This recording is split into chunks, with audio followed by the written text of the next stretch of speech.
हाँ तो भाई लोग, क्या हाल चाल, कैसे हैं आप सभी। आज के इस सेशन में हम बात करने वाले हैं कि यूपी बोर्ड की अगर आप तैयारी कर रहे हैं तो जाहिर सी बात है, आपने देखा होगा आपके बगल वाला या आपका कोई बहुत अच्छा मित्र जो है वो नोट्स बना रहा होता है ना। कुछ नोट्स ऐसे होते हैं जो टॉप करवा देते हैं, कुछ नोट्स ऐसे होते हैं जो कि मतलब क्या बोलूं, नोट्स नहीं, वो दिखावा होता है ना। तो आज के इस सेशन में हम बात करने वाले हैं कि अगर आप यूपी बोर्ड की तैयारी कर रहे हैं तो उसमें जो टॉपर्स निकलते हैं यूपी बोर्ड से वो एक्चुअली नोट्स बनाते कैसे हैं। तो यूपी बोर्ड की परीक्षा में देखो, टॉपर बनने वाले छात्र जो हैं ज्यादा नहीं पढ़ते, है ना। ज्यादा नहीं पढ़ते, ऐसा नहीं मतलब पढ़ते नहीं है, ज्यादा नहीं पढ़ते हैं, बट वो पढ़ते कैसे हैं, वो एक स्मार्ट वे में पढ़ते हैं, है ना। जिसमें उनका जो हार्डवर्क है वो कम हो जाता है, स्मार्ट वर्क थोड़ा सा बढ़ जाता है।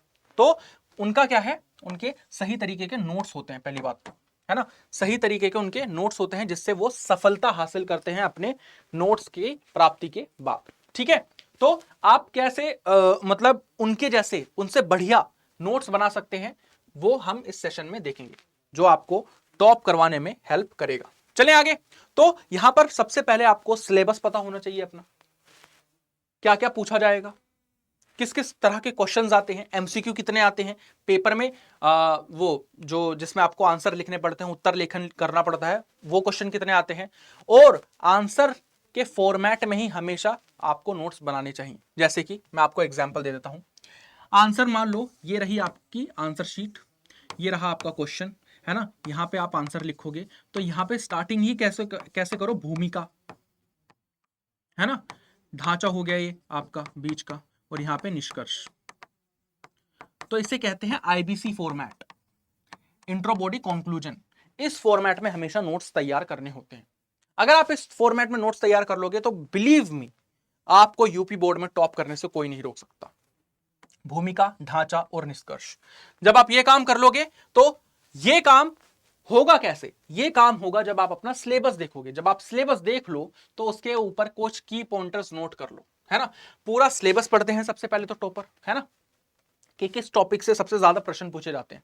एंड में मैं हमेशा एक चीज कहता हूं कि जब भी आपका, मान लो आपने कभी पढ़ाई नहीं करी बोर्ड्स की, कल आपका एक बोर्ड का एग्जाम है, मैं कुछ नहीं करूंगा, मैं ना कोई किताब उठाऊंगा, मैं बस देखूंगा कि पिछले साल क्वेश्चन कैसे पूछे गए हैं। 3-4 साल के क्वेश्चंस देख लूंगा, उसके आधार पर एक नोट तैयार कर लूंगा कि अच्छा ये क्वेश्चन पूछे गए हैं तो ये टॉपिक होने चाहिए मेरे पास। तो उसी टॉपिक से क्वेश्चन आते हैं और उसी टॉपिक से आपके मार्क्स भी आ जाएंगे। तो उस टॉपिक के नोट्स बनाओ ज्यादातर, जो ज्यादा एग्जाम में पूछा जाता है, ना कि पूरी किताब, एक किताब में से दूसरी किताब छाप दो आप, ये नहीं करना है। फिर आपका हर चैप्टर के महत्वपूर्ण अंशों पर फोकस करते हैं और उसी के आधार पर अपने नोट्स बनाते हैं। टॉपर्स हमेशा क्या करते हैं, उन अंशों पर फोकस करेंगे जिस आधार पर क्वेश्चन पूछे जाते हैं।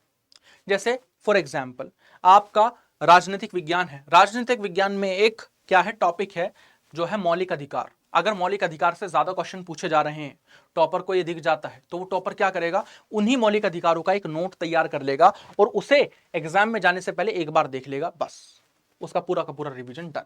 वो 1-2 पेजेस में ही होते हैं। और देखोगे ना, अगर अच्छे नोट्स जो रहते हैं वो अच्छी तरह से लिखे हुए नहीं होते, वो ऐसे ही होते हैं कि आपको ही समझ में आते हैं, आप इन्हें चाइनीज राइटिंग में लिखा हो चाहे वो, है ना। टिप्स क्या है, सिलेबस के हर चैप्टर से इंपॉर्टेंट टॉपिक्स मार्क करो और परिभाषाएं, सूत्र, तरीके जैसी घटनाएं आपको देखनी पड़ती हैं। दूसरा है शॉर्ट और पॉइंट वाइज नोट्स बनाने चाहिए हमेशा।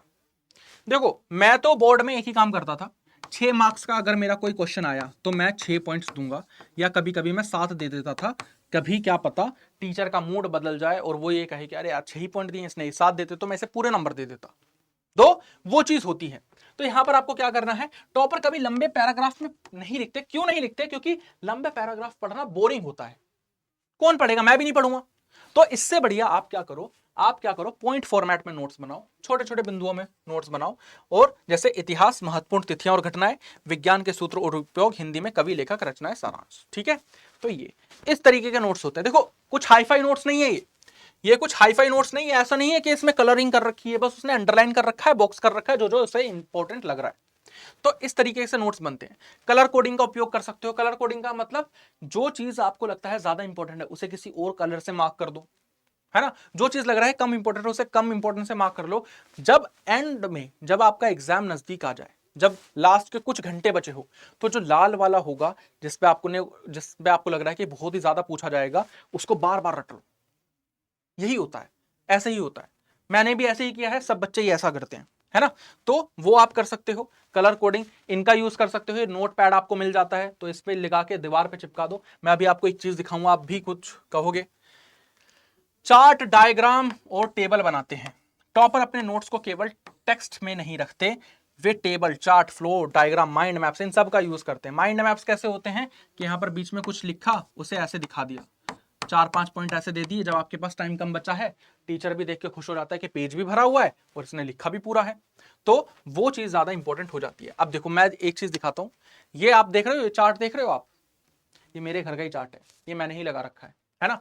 ये मैं हिस्ट्री को समझने के लिए लाया था ना जब चार्ट, तो इसमें देख सकते हो आप, इसमें सारी की सारी चीजें, यहाँ पे तो आपको बहुत धुंधला दिखेगा बट मैंने हर एक चीज से पेन से मार्क कर रखा है इसे, बहुत ज्यादा इंपॉर्टेंट जो हिस्ट्री के इवेंट्स होते हैं। तो ऐसा आप भी कुछ कर सकते हो जिससे आपकी तैयारी जो है वो बहुत ही अच्छे तरीके से चल जाएगी, है ना। रिवीजन करो, रिवीजन फ्रेंडली नोट्स बनाओ। ऐसा नहीं कि बुक में से बुक तैयार करनी है आपको नोट्स ऐसे चाहिए जिससे आपकी रिवीजन आसान हो जाए। अगर बुक में वो इतनी मोटी बुक किसी के लिए पढ़ रहे हो आप, तो आपके नोट्स इतने होने चाहिए जिससे आप आसानी से कर लो। पीवाईक्यू करो, पिछले साल जो क्वेश्चन पूछे गए हैं वो सबको करने चाहिए भाई।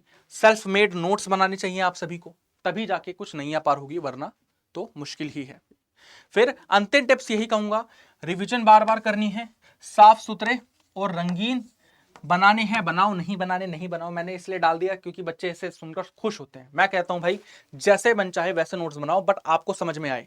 अगर आपको ही समझ में आ रहे हैं और किसी को समझ में नहीं आ रहे, बेस्ट नोट्स है, मैं बता रहा हूं, वही होते हैं बेस्ट नोट्स। अगर कोई दूसरा ये कह रहा है भाई क्या लिख रखा है, ये क्या चीटी मार रखी है यहाँ पे, कहना भाई समझ गया मैं, मेरे नोट्स बढ़िया है। तो 15 दिन में पुराने टॉपिक्स दोहराते रहो, नोट्स को रिवाइज कर लो पूरे अपने, तो उससे जो है आपको हेल्प मिल जाएगी। अब वही सीयूईटी, अब देखो नोट्स की जद्दोजहद अपने आप में चलती रहती है, पर नोट्स भी तब बना पाओगे जब आप में टॉपिक्स बढ़िया से कवर करोगे। तो उसके लिए कुछ नहीं है, सीयूईटी हिंदी महापैक है। अभी दिवाली का टाइम भी है भाई, है ना, अभी अभी दिवाली का टाइम है। तो मैं एक ही बात कहता हूं, 499 का ये महापैक है और लाइव बैच का है 2999। जाके अभी के अभी ऑर्डर कर दो, क्योंकि इससे क्या होगा, इससे एक चीज हो जाएगी कि आपको यहाँ पे तो नोट्स मिल ही जाएंगे। पहली बात तो आपके नोट्स बनाने की जद्दोजहद चलो खत्म हो गई थोड़ी सी, आपको हर एक चीज इन डेप्थ कराई जाएगी। आपको टेस्ट सीरीज मिलेगी, आपको बुक्स मिलेगी, फ्री ई बुक्स मिलेंगी, आपको मेंटोरशिप दी जाएगी, आपको लाइव क्लासेस दी जाएंगी, सारी चीजें यहां पर मिलेंगी आपको यार, है ना।